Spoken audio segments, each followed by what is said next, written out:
Graça e paz da parte de Deus Pai e de Cristo Jesus, nosso Salvador, a todos os nossos amados irmãos e aqueles que nos assistem pela internet.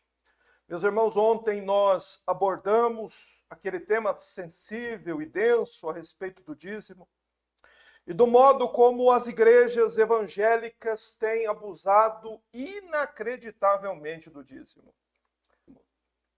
Hoje, o nosso foco é falar sobre a verdade sobre as ofertas. É falar do modo bíblico, cristão, do modo como o Novo Testamento estabelece as ofertas para a igreja cristã. E para isso eu quero convidar os irmãos a abrirem suas Bíblias na segunda carta de Paulo aos Coríntios, capítulo 9, e gostaria de fazer a leitura dos versos 1 a 7, exatamente pois neste texto existem ensinamentos muito importantes para nós a respeito da verdadeira oferta. Quero convidar os irmãos a fazermos a leitura, pois está escrito assim. Agora, quanto à assistência em favor dos santos, não há necessidade de que vos escreva, pois estou certo da vossa disposição, da qual me orgulho de vós diante dos macedônios, dizendo que a Acaia está pronta para contribuir desde o ano passado, e o vosso empenho tem motivado muitos outros. Mas estou enviando estes irmãos, a fim de que o nosso orgulho por vós neste assunto não se torne vão, para que estejais preparados, como eu dizia. E assim, se alguns macedônios forem comigo e vos acharem despreparados, não sejamos envergonhados em nossa confiança, isso sem falar de vós. Portanto, considerei necessário pedir a estes irmãos que vos visitem e preparem de antemão a vossa contribuição, que já havia sido prometida, para que esteja pronta como contribuição e não como extorsão. Mas digo isso, quem pouco semeia, pouco também colherá. Quem semeia com generosidade, também colherá generosamente. E o verso 7, preste muita atenção. Cada um contribua de acordo com o que decidiu no coração, não com tristeza, nem por constrangimento, pois Deus ama a quem contribui com alegria. Amém. Louvado seja Deus. Vamos orar, irmãos.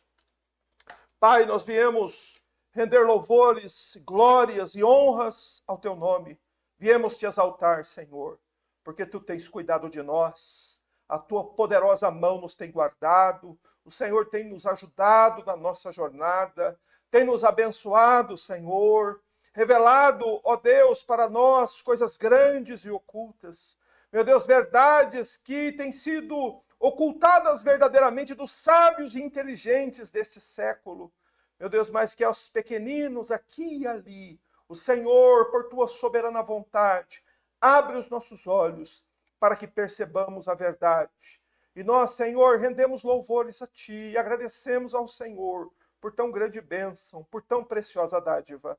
Senhor, e rogamos para que os nossos pecados sejam perdoados, para que o Senhor afaste de nós toda iniquidade, mal, que possamos prestar ao Senhor um culto santo, um culto separado, Senhor Deus, de vidas preparadas para estar diante de Deus e adorar o teu santo nome. Abençoa-nos por tua graça, conduz, Senhor, com teu Espírito a nós na instrução da tua palavra nesta noite e concede graça, nós oramos no nome do Senhor Jesus. Amém. Graças a Deus. Meus irmãos, ontem nós falamos por uma hora do modo como as igrejas evangélicas têm abusado do dízimo. Os pastores estão cobrando desavergonhadamente o dízimo, exigindo dos membros de sua igreja que doem 10% do salário bruto mensal, sob pena de serem vistos por Deus como ladrões e impedidos de entrar no céu. É inacreditável, mas há homens chamados de pastores que estão ensinando isso. Que se por acaso alguém não der o dízimo, este é considerado ladrão por Deus e não poderá entrar no céu. Isso é uma heresia perniciosa, perigosa, porque coloca no coração das pessoas ingênuas a ideia de que a entrada no céu se dá pelo pagamento do dízimo e não pela fé no sangue do Cordeiro que morreu lá na cruz. Então nós devemos tomar cuidado com estes ensinos errados, porque eles nos desviam da fé verdadeira e fazem com que o nosso coração acabe confiando em fábulas, em ideias que não têm amparo na Escritura. E também falamos do modo como as pessoas, os membros da igreja são ameaçados. Esse texto de Malaquias 3,8 é lido continuamente na igreja, com o objetivo claro de amedrontar as pessoas, de fazer com que elas tenham medo de não dar o dízimo, de coagi-las a dar o dízimo.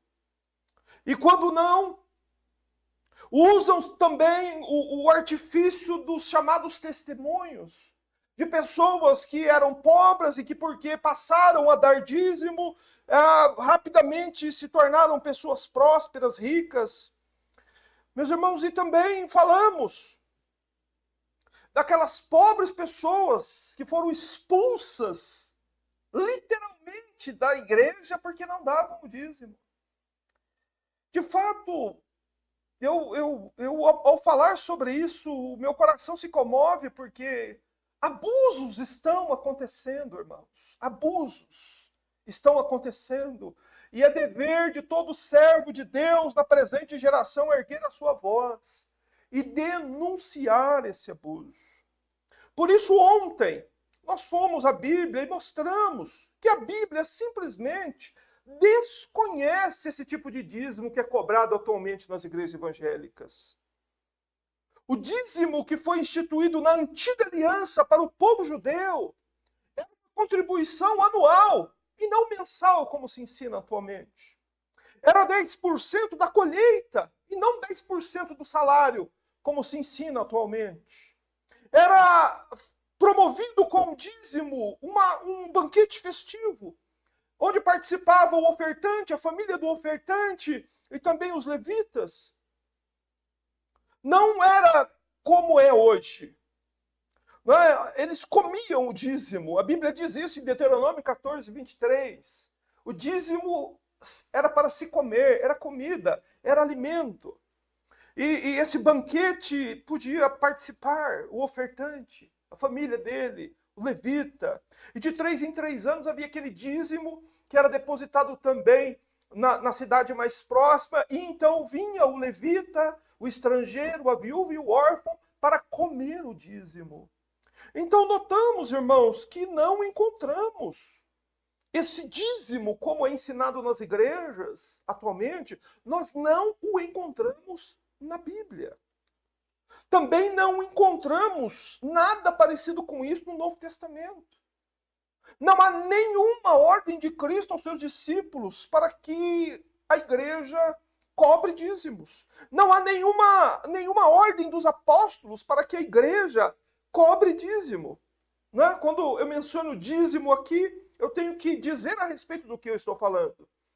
Porque dízimo, na ideia do crente contemporâneo, o que é dízimo?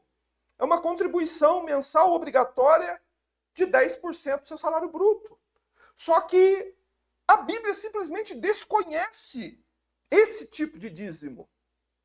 Não é? O que fica claro é que tanto na antiga quanto na nova aliança não existia nenhum tipo de dízimo mensal em dinheiro obrigatório entregue à igreja cristã. Não existe esse ensinamento na Bíblia. O que eu deixei claro e fiz questão de frisar é que o que aconteceu é que deram uma nova conotação à palavra dízimo. Eles mudaram o sentido da palavra dízimo. Usam a palavra dízimo lá da antiga aliança com uma nova conotação que não tem nada a ver com o ensinamento da antiga aliança. E fazem isso porque, usando uma palavra bíblica, eles dão uma aparente legalidade na cobrança que estão fazendo.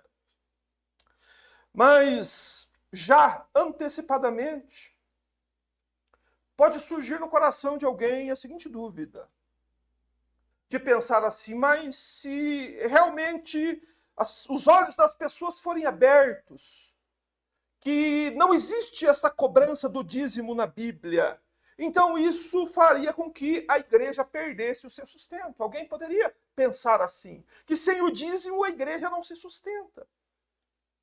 E a resposta para isso é que a verdade bíblica jamais prejudicará a vida da igreja. Irmãos, a verdade jamais prejudica. O que prejudica a igreja é o engano, é a mentira, é a falsa doutrina, não a verdade. A verdade, ela fortalece a igreja.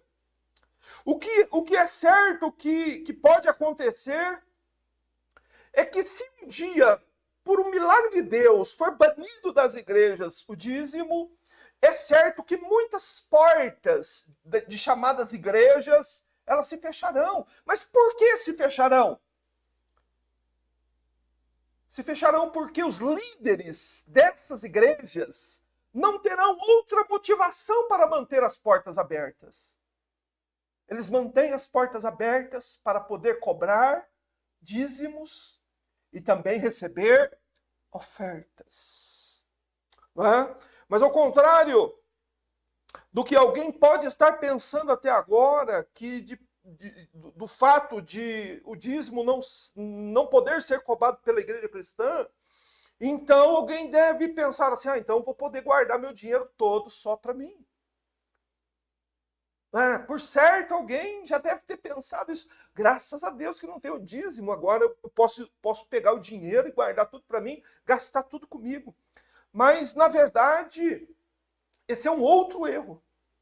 As páginas do Novo Testamento estão repletos de mandamentos para que todos os cristãos, de todas as épocas, sejam sempre dispostos a ofertar e a repartir.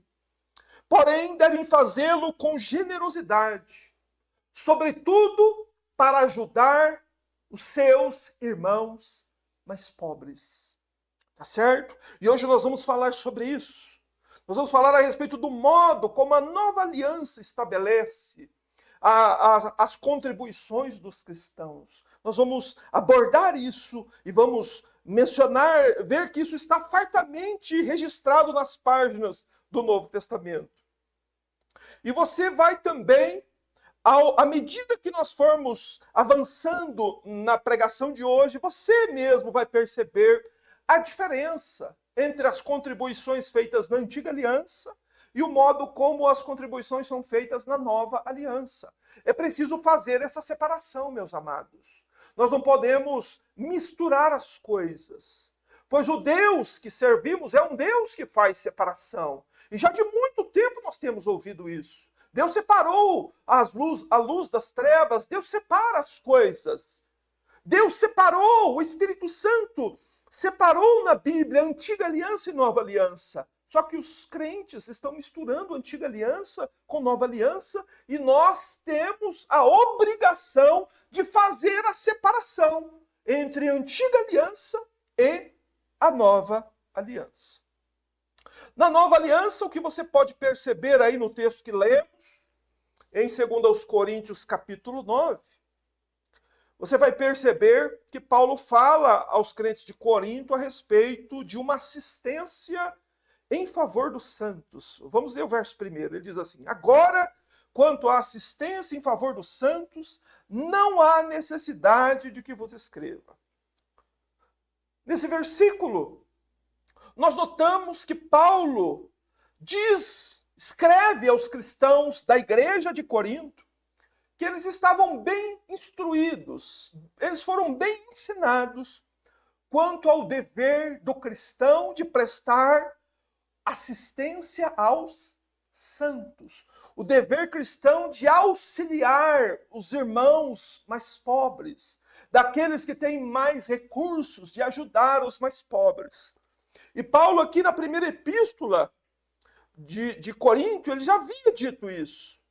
Paulo já havia instruído a igreja a respeito disso. E por isso que ele diz, quanto à assistência em favor dos santos, não há necessidade que eu vos escreva, eu já vos escrevi.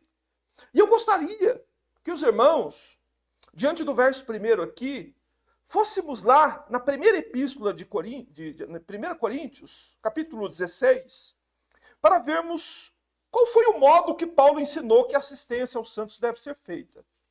1 Coríntios, capítulo 16, versos 1 e 2, por favor. Depois nós retornamos lá para 2 Coríntios, deixa 2 Coríntios 9 marcado. Venha a 1 Coríntios, capítulo 16, versos 1 e 2, por favor. Está escrito assim. Aqui está a orientação que Paulo deu aos coríntios a respeito das ofertas. Quanto à coleta para os santos, fazei vós também o mesmo que ordenei às igrejas da Galácia. No primeiro dia da semana, cada um de vós separe o que puder, de acordo com o seu ganho, e o guarde, para que se não façam coletas quando eu chegar. Em primeiro lugar, as ofertas, ela deve ser feita, em primeiro lugar, com regularidade. Ou seja, Paulo ordena aí que seja feita toda a semana. No primeiro dia da semana, ou seja, toda semana, no primeiro dia da semana, deve haver uma regularidade nas ofertas para auxílio, para o cuidado, para a ajuda dos nossos irmãos que passam por dificuldades, que enfrentam enfermidades, irmãos mais pobres, irmãos que padecem por alguma necessidade. É preciso que a igreja se reúna com regularidade reúna ofertas. Em segundo lugar, Paulo diz que essa oferta deve ser pessoal. Ele diz, no primeiro dia da semana, cada um de vós, ou seja, pessoalmente, cada membro da igreja. Paulo está dizendo aqui que todos devem ofertar. Todos precisam praticar a oferta. É importante ofertar, é importante para a sua vida cristã, importante por causa do seu coração. Porque o coração humano é naturalmente apegado ao egoísmo e à avareza. E quando nós ofertamos, quando a palavra nos diz, essa doutrina, este ensinamento trabalha no nosso coração, removendo o egoísmo e a avareza. Por isso que todos devem ofertar. E como deve ser a sua oferta? Paulo diz, separe o que puder de acordo com o seu ganho. Em terceiro lugar, Paulo estabelece que a oferta ela precisa ser generosa, não é? De acordo com o ganho. Vamos supor que o sujeito ganha 10 mil reais por mês, mas ele vai ofertar 100 reais. Isso está em desacordo, não é uma oferta generosa, não é uma oferta de acordo com o ganho dele. É nisso que se concentra as ofertas da nova aliança. Não é enquanto se dá, mas enquanto você retém. Eu vou falar sobre isso mais à frente no estudo. Mas o que Paulo estabelece aqui para a igreja de Corinto, em terceiro lugar, a respeito da oferta, é que ela tem que ser generosa, não é? De acordo com o seu ganho. Só que, observe isso. Não há mínimo, não há máximo. Não é 10%, nem 20%, nem 30%. É de acordo com o ganho da pessoa, de acordo com a renda que ela tem. E ele deve pegar essa oferta de acordo com a sua renda, uma oferta generosa, e ele deve guardar essa oferta. A quarta questão relativa à oferta. A oferta precisa ser confidencial. Ela não pode ser feita em público. Ela não pode ser feita coleta diante dos homens. É isso que Paulo está dizendo. Guarde para que se não façam coletas quando eu chegar. Guarde para que isso não seja feito diante dos meus olhos. E por que não? Por que Paulo dá essa ordem? Por que Paulo ensina que as ofertas dos cristãos devem ser feitas assim? Porque o nosso amado Jesus, lá em Mateus capítulo 6, verso 1, no Sermão do Monte, ele diz que quando nós formos fazer nossos atos de justiça, darmos nossas ofertas, nós não podemos tocar trombeta diante dos homens, não é? Mas que nós devemos fazer as nossas ofertas e fazer os nossos atos de justiça longe do olhar dos homens. Por quê? Porque se nós fizermos diante do olhar dos homens, nós já recebemos dos homens a nossa recompensa. Os homens vão olhar e vão dizer: como você é uma mulher generosa, como você é um rapaz generoso, como você é um homem generoso. E não é o galardão, a recompensa dos homens que buscamos, irmãos. A recompensa que um cristão busca é aquela recompensa que Cristo dará no dia em que ele vier e quando toda a humanidade estiver ressurreta e de pé diante dele. E então ali, naquele dia, Cristo recompensará publicamente todo aquele que fez confidencialmente seus atos de justiça. Por isso, guarde isso. Paulo havia ensinado à igreja de Corinto. A oferta precisa ser feita com regularidade, toda semana. A oferta precisa ser pessoal, todos os membros da igreja precisam ofertar. A oferta precisa ser generosa, precisa ser de acordo com o ganho. E a oferta tem que ser confidencial. Não é algo entre você e Deus. E Paulo, então, já havia ordenado isso à igreja. Por isso eu quis voltar a esse texto aqui. Agora voltemos lá para o capítulo 9, 2 Coríntios 9, o texto que lemos no início. E agora vamos ler de novo o primeiro versículo, como lemos. Paulo diz: agora, quanto à assistência em favor dos santos, não há necessidade que vos escreva. Por quê? Porque ele já havia escrito lá em 1 Coríntios, capítulo 16, versos 1 e 2. Ok? Paulo já havia instruído a igreja de Corinto a respeito do modo como as ofertas deveriam ser feitas. Mas então nós notamos, a partir do verso 2, que havia um problema na igreja de Corinto com relação às ofertas. Vamos ler os versos 2 e 3. Diz assim: pois estou certo da vossa disposição, da qual me orgulho de vós, diante dos macedônios, dizendo que a Acaia está pronta para contribuir desde o ano passado. E o vosso empenho tem motivado muitos. Mas estou enviando estes irmãos a fim de que o nosso orgulho por vós neste assunto não se torne vão, e para que estejais preparados como eu dizia. Irmãos, no passado, antes deste momento aqui, a igreja de Corinto já havia mostrado grande disposição em ajudar os irmãos mais pobres da Judéia. E essa disposição dos crentes de Corinto em fazer ofertas para os crentes mais pobres da Judéia, motivaram outras igrejas a fazer o mesmo. Paulo cita aí macedônios e acaios. As igrejas da Macedônia e de Acaia, elas foram motivadas pela atitude da igreja de Corinto em organizar ofertas e enviar donativos aos irmãos que estavam padecendo lá na Judéia. Mas agora, o que nos parece no texto de 2 Coríntios 9, é que estes cristãos de Corinto haviam perdido o entusiasmo de ofertar. Parece que a vontade de ofertar neles havia arrefecido, havia esfriado. Então, Paulo agora usa o exemplo dos macedônios e acaios, dizendo: olha, as igrejas da Macedônia e da Acaia estão prontas para contribuir desde o ano passado. E por que é que Paulo diz isso aos coríntios? Amados, para fazer aquilo que todo pastor sábio faz. O intuito de Paulo é usar o exemplo dos macedônios e acaios, que estavam sendo fervorosos nas ofertas aos crentes mais pobres, e usá-los para estimular os crentes de Corinto a auxiliar os crentes mais pobres. Vocês entenderam? Então o objetivo de Paulo de mencionar os macedônios e acaios aqui tem essa razão. estimular a igreja de Corinto a acolher ofertas para ajudar os crentes mais pobres. E aqui há uma questão importante sobre este tema que nós devemos guardar para nós. Bons exemplos sempre estimulam os outros, não é verdade?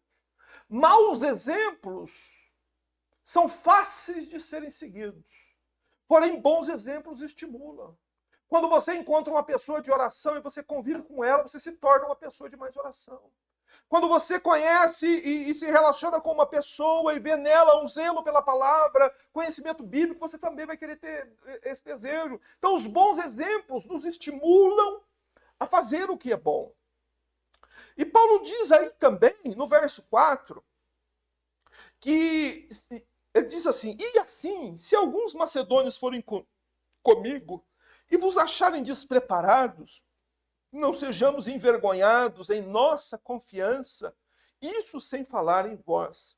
Ou seja, Paulo aqui diz o seguinte, irmãos: seria um enorme vexame se os irmãos da Macedônia fossem lá na igreja de Corinto para buscar as ofertas e eles então descobrissem que os crentes de Corinto não haviam preparado as ofertas.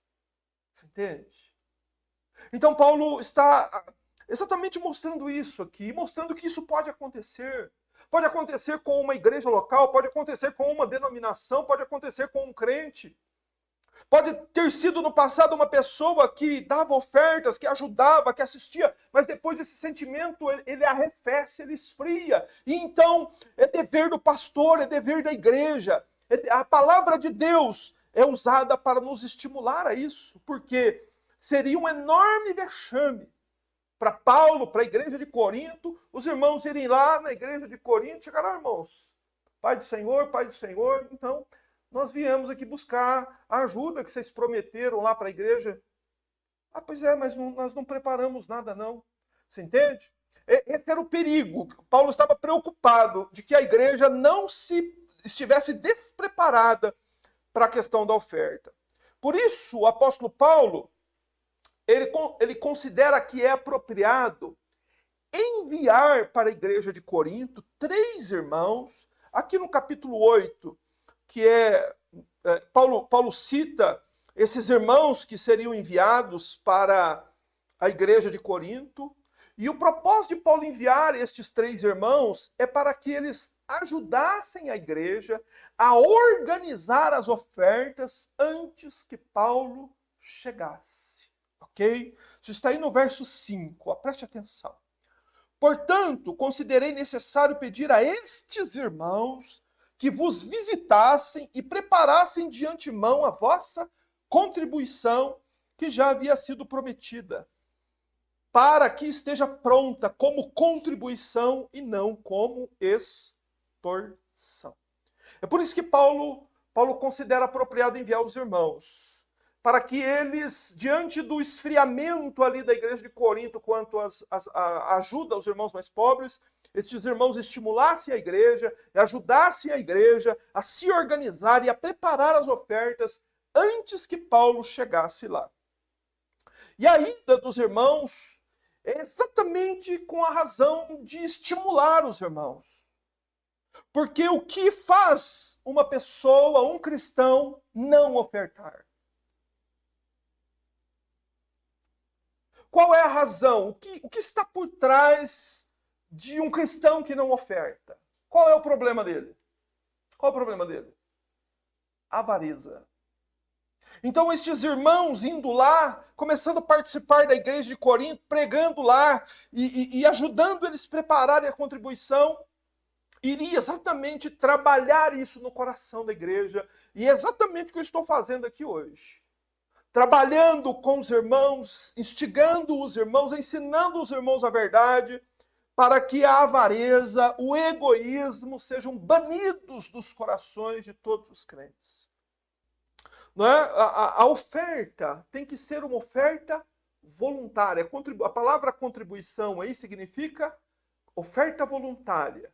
Uma contribuição não pode ser uma oferta obrigatória.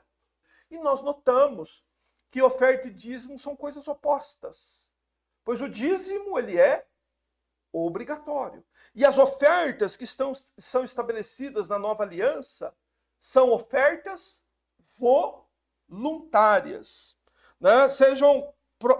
Para que esteja pronta como contribuição e não como extorsão ou dadas de má vontade, pois isso não agrada a Deus. Não é uma contribuição digna de um cristão.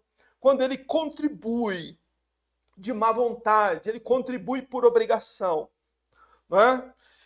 E então, no verso 6, nós vemos que Paulo faz uma analogia para relembrar os cristãos sobre o modo como um cristão deve contribuir. Analogia simples. Ele diz, no verso 6, mas digo isso, quem pouco semeia, pouco também colherá. Quem semeia com generosidade também colherá generosamente. Paulo faz analogia aqui. Analogia simples. Uma analogia simples. Não é?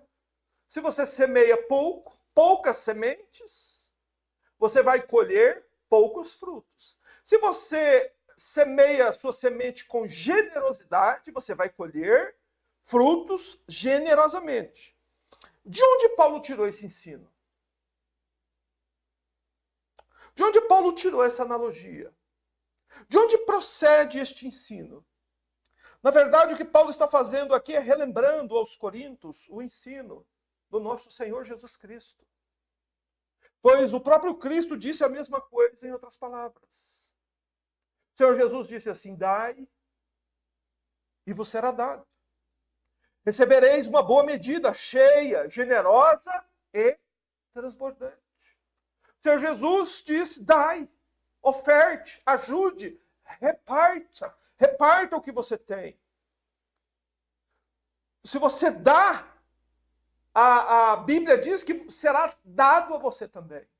Ou seja, a lógica diante de Deus, diante do Evangelho, para essas questões relativas à ajuda, à generosidade é a seguinte, irmão. Quanto mais você ofertar, mais você terá. É isso mesmo. Isso é o que o Senhor Jesus disse. Dai e vos será dado.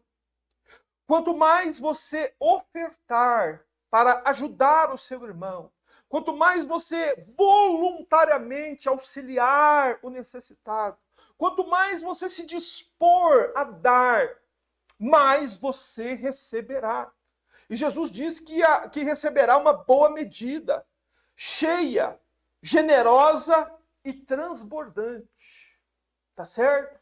Então, o conceito, o ensino que Paulo aqui relembra aos coríntios é a própria doutrina de Cristo. Cristo não ensinou o dízimo. Cristo ensinou isso aqui, dai e vos será dado. Cristo não ensinou, dai tanto, dai 10%, 20%, não. Cristo disse, dai, contribua, reparta, o máximo que você puder, o máximo que você tiver, porque fazendo assim você receberá. Esse é o padrão da nova aliança. Louvado seja Deus. Só que não tem maldição, irmão, não tem extorsão, não tem esse negócio das pessoas não darem porque ficam com medo, não. É obediência pessoal a Cristo. É obediência pessoal ao Evangelho. Esse é o padrão que a nova aliança estabelece para a oferta. Não tem porcentagem mínima, não tem dízimo, não tem valor máximo. Só que a oferta precisa ser voluntária e precisa ser também generosa. Esse é o padrão cristão. Porque quem oferta generosamente colherá do Senhor uma bênção generosa também. Quem garante isso? O próprio Senhor Jesus, o próprio Cristo, o próprio Mestre. Você entende? Na lógica humana, qual é?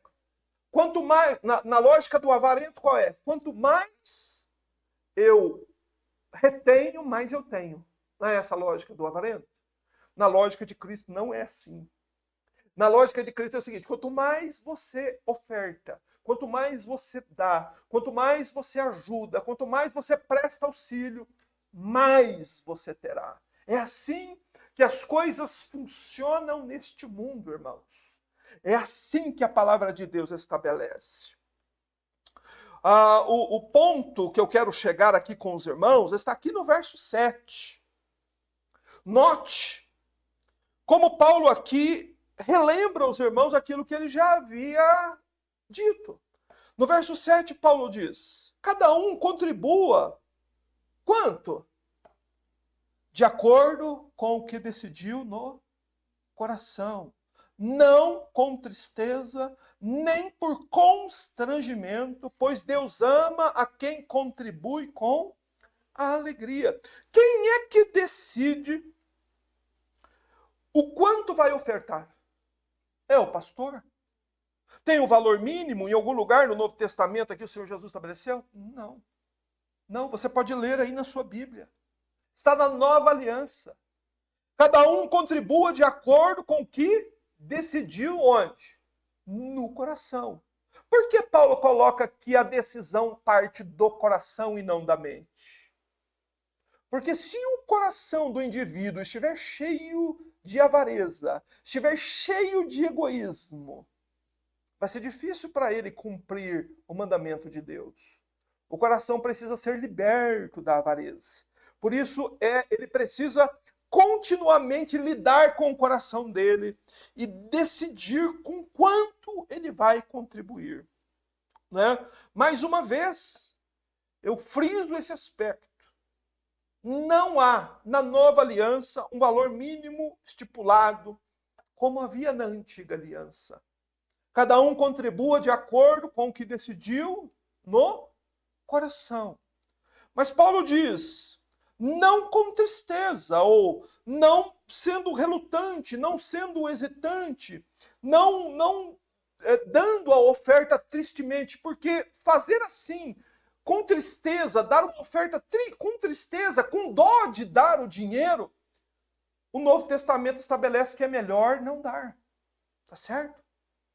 Por isso que, se o seu coração fica triste quando você precisa fazer uma oferta, ajudar algum irmão ou ajudar algum necessitado, e o teu coração se entristece por ter que se dispor daquele dinheiro, significa que o teu coração está doente. Qual é a doença? A avareza. Egoísmo. É meu, tudo meu. Por que eu tenho que dar para outro que é meu? Você entende? Para o crente, não deve ser dado com tristeza, nem pode ser a oferta dada por constrangimento. Veja como isso é comum nas igrejas, irmãos.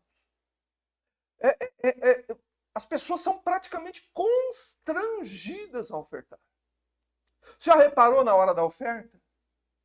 Como tudo muda, muda-se o clima, muda-se o ambiente, às vezes muda-se luzes, toca-se uma musiquinha assim para tocar o coração e coisas nesse sentido. E aí o que se faz? Presta atenção. Como é que se constrange as pessoas? Coloca a caixinha da oferta lá na frente da igreja. E então sai o povo, um por um, vai lá na frente e coloca o dinheirinho ali na caixinha. E quem não tem o dinheiro? E quem está duro lá? E quem não tem condições? Não é? A pessoa se sente como? Constrangida. Então, constranger as pessoas a ofertar é algo que está em desarmonia com o ensino do Evangelho. As pessoas precisam ser ensinadas a ofertar com alegria, com generosidade, com disposição. Elas não precisam ser constrangidas. E por que não? Porque Deus ama a quem contribui com alegria, diz o Senhor. Deus está atento a isso. Pode parecer aos nossos olhos que não, porém os olhos de Deus estão sobre estas coisas. E a Bíblia diz que Deus ama quem contribui com alegria. Esse é o outro fator para a nossa contribuição.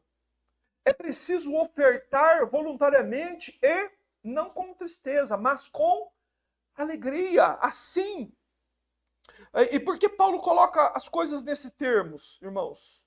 Porque Deus ama quem contribui com alegria. Porque foi o próprio Deus quem doou tudo a nós. Foi Deus quem nos doou esse planeta. Foi Deus quem nos doou a vida. Foi Deus quem nos doou os corpos que temos. Foi Deus quem nos doou os bens que temos. Deus quem nos doou o trabalho que temos. Foi Deus quem nos doou o dinheiro que temos. Tudo recebemos de Deus e Deus alegremente doou tudo isso a nós. Porém, nós precisamos notar isso. Deus deu mais para uns e deu menos para outros. Por qual razão? Se Deus é justo, por que Deus teve este propósito de haver pobres e ricos no mundo? Lutero entendeu claramente isso. Lutero dizia o seguinte: o ministério do rico é ajudar o pobre. As pessoas ricas deste mundo receberam mais de Deus, receberam de Deus mais riqueza, com o intuito de que elas ajudassem os mais pobres. Porém, nós sabemos que por causa do pecado, por causa do egoísmo, por causa da avareza, não é isso que acontece. Só que na igreja precisa acontecer. Nós precisamos ter consciência de que tudo recebemos de Deus e que Deus nos ama. E de que Deus também ama aquele irmão, aquele cristão, aquele jovem, aquela senhora que oferta com alegria. É isso que Paulo está nos ensinando aqui. As ofertas devem sempre ser dadas com alegria, de modo generoso, sem valor mínimo, nem valor máximo, mas devem ser decididos pelo ofertante, dados alegremente, longe dos olhos dos outros. Sabemos que nunca longe dos olhos de Deus. Amém? Porém, alguém dentre nós pode perguntar assim: mas eu sou pobre demais para ofertar. Eu não tenho condições. Eu não tenho nem para mim. Como que eu posso ajudar? Como que eu posso ofertar? Você vai perceber que a Bíblia é abundante em mostrar ensinamentos quanto a isso. Por isso eu convido vocês a irmos lá a Marcos, capítulo 12, versos 41. Por que eu quero ler estes versículos? Para responder a pergunta, caso alguém responder antecipadamente, caso alguém faça a pergunta. Eu sou pobre demais, não tenho. Eu sou pobre, eu não tenho como ofertar. Então, a você eu recomendo que leia esta passagem belíssima do Evangelho que fala a respeito de uma viúva pobre. Vamos ler? Marcos, capítulo 12, versículo 41, diz assim: E Jesus sentou-se em frente ao cofre das ofertas e observava como a multidão colocava dinheiro no cofre. Muitos ricos depositavam ali muito dinheiro. E veio, porém, uma viúva pobre e colocou no cofre 2 moedinhas, que valiam 1 quadrante. Verso 43. Chamando ele os discípulos, disse-lhes: Em verdade vos digo que esta viúva pobre deu mais do que todos que colocaram as ofertas no cofre. Porque todos deram do que lhe sobrava, mas ela, da sua pobreza, deu tudo o que possuía, todo o seu sustento. Veja que passagem fabulosa, que ensino maravilhoso, né? O exemplo desta viúva pobre. Veja que, diferentemente da antiga aliança, que centra a atenção do ofertante no quanto ele entrega, no caso do dízimo 10%, a atenção é centrada no 10%, certo? Na nova aliança, a atenção não recai sobre o valor que se dá, mas no valor que o ofertante retém. Tá? Vou explicar isso para vocês melhor. Jesus foi e sentou-se em frente ao cofre das ofertas. Significa que havia algo sobre oferta que ele queria ensinar aos seus discípulos e, por consequência, deixar este ensino para a igreja de todos os tempos. E o Senhor Jesus ali observava a multidão colocando dinheiro no cofre das ofertas. Jesus viu ali muitos ricos que depositavam muito dinheiro. E veio então a viúva e colocou 2 moedinhas apenas no cofre. Jesus intencionalmente, veja, quando Jesus quer ensinar algo aos seus discípulos, ele chama seus discípulos, ele faz esse gesto, ó, isso é para ser ensinado aos discípulos, é para ser ensinado à igreja. E o que é que ele ensina? Preste atenção no verso 43.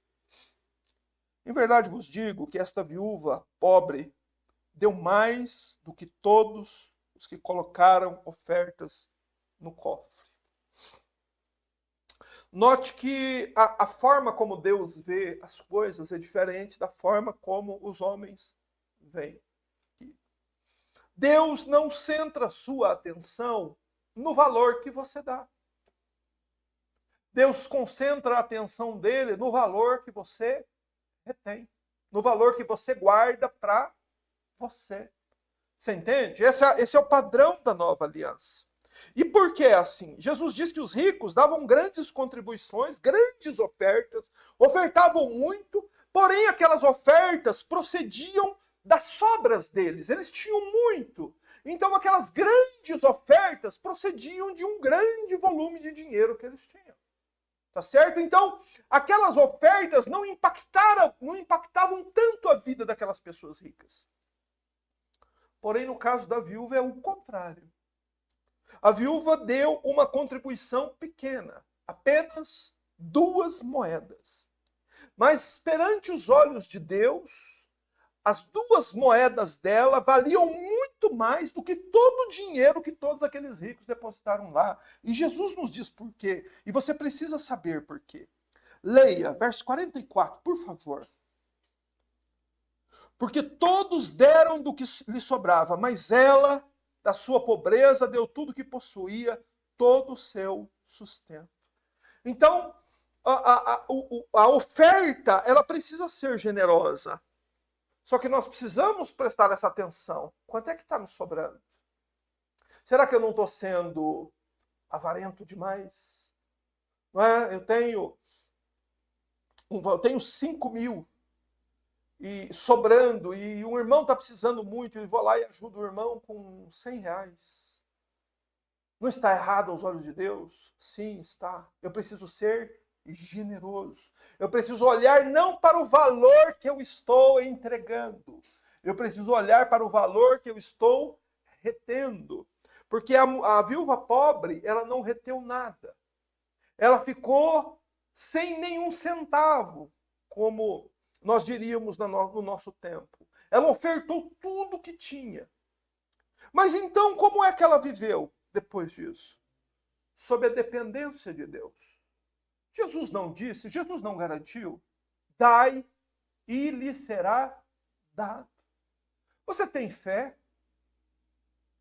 Ué, se você tem fé, então você deve cumprir o que Jesus ordenou. Você deve crer no que Jesus ordenou. Jesus disse, dai e te será dado. Essa mulher creu no ensinamento do Senhor, creu em Deus para sustento dela. E naquele tempo, viúvas não tinham amparo do INSS. Viúvas eram pessoas desamparadas. Ela não tinha um marido a quem recorrer. Mas ela creu em Deus, que Deus a iria sustentar. E por isso ela foi, e na disposição do coração dela, ela deu a oferta mais generosa que alguém poderia dar. Que eram as únicas 2 moedas que ela tinha. Por isso o exemplo dela deve ser sempre lembrado e imitado pela igreja. Irmãos, por isso o caso dessa mulher é para que ninguém se desculpe e diga, eu sou pobre demais, eu não tenho, eu não posso. Se por acaso há esse sentimento no seu coração, é porque você precisa de tratamento, de libertação, de perdão, de uma operação sobrenatural de Deus para libertar o seu coração do mal que se chama avareza, egoísmo. Ok? Mas, além da contribuição do Senhor ordenada de assistência à igreja, o Senhor Jesus também nos mandou dar esmolas, não é? Então, há muita coisa para você fazer com o dinheiro que Deus te deu.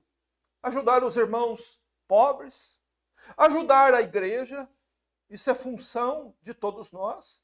Em igrejas em que há um pastor e que esse pastor se dedica integralmente ao trabalho da igreja, é dever da igreja pagar um salário para o pastor, e você precisa dar ofertas generosas lá para ajudar, para auxiliar o pastor, para que ele continue no seu trabalho. A Bíblia diz isso, que aqueles que se afadigam na doutrina são dignos de duplicada honra.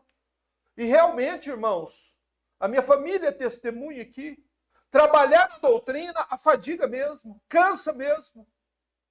Então, é seu dever, é nosso dever prestar auxílio aos irmãos necessitados, prestar auxílio à igreja. Porém, o Senhor nos disse também que nós devemos dar a todo aquele que nos pede.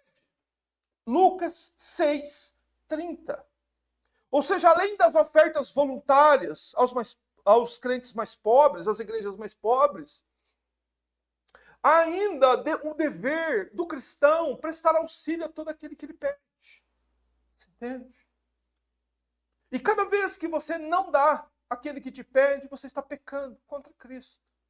O vento e o mar não ousaram desobedecer a palavra dele.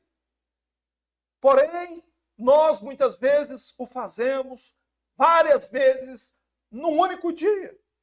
E estamos pecando contra Cristo.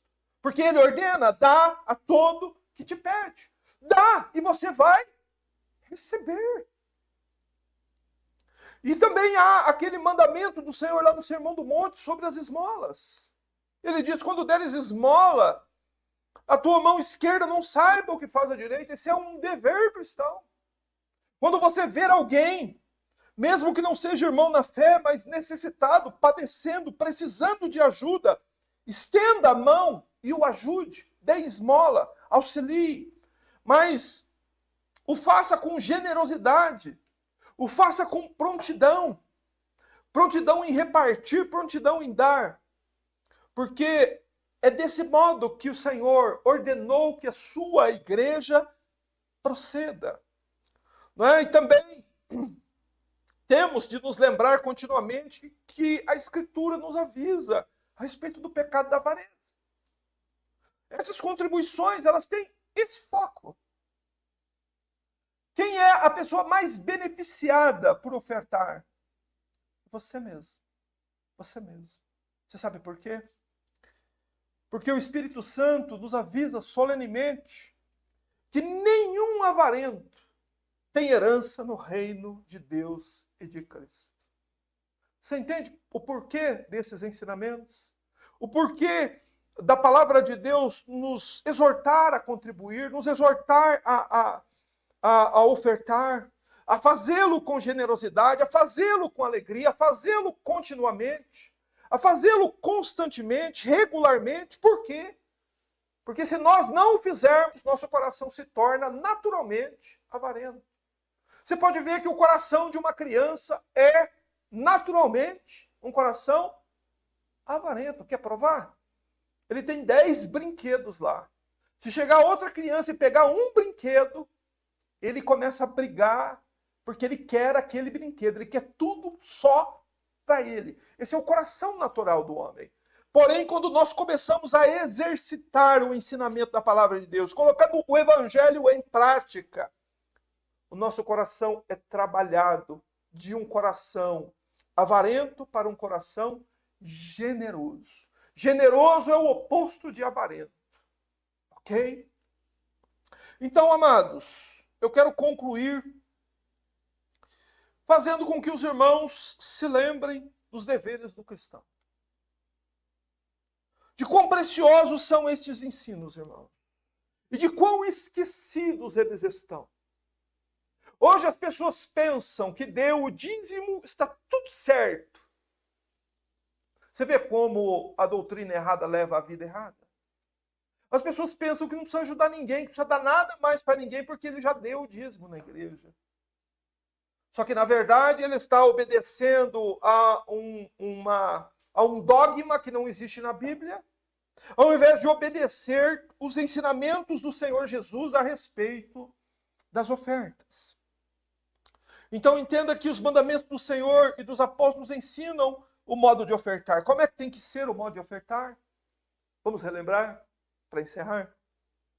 Tem que ser, em primeiro lugar, com regularidade. Tem que ser sempre. Não é uma vez por ano, como era o dízimo. Nem é uma vez por mês, como as igrejas ensinam aí, 10%. Não. É com regularidade. Para a igreja de Corinto, aqui Paulo falou, vocês façam isso toda semana. E o Senhor Jesus ordenou, dá a todo aquele que te pede, todo dia, se tiver alguém te pedindo, é seu dever exercer a oferta com regularidade. Em segundo lugar, a oferta tem o caráter da pessoalidade, ou seja, cada membro da igreja tem que ofertar. Por exemplo, aqui em casa, se eu apenas ofertar, isso não deixa os meus filhos e minha mulher e os outros irmãos imunes à oferta.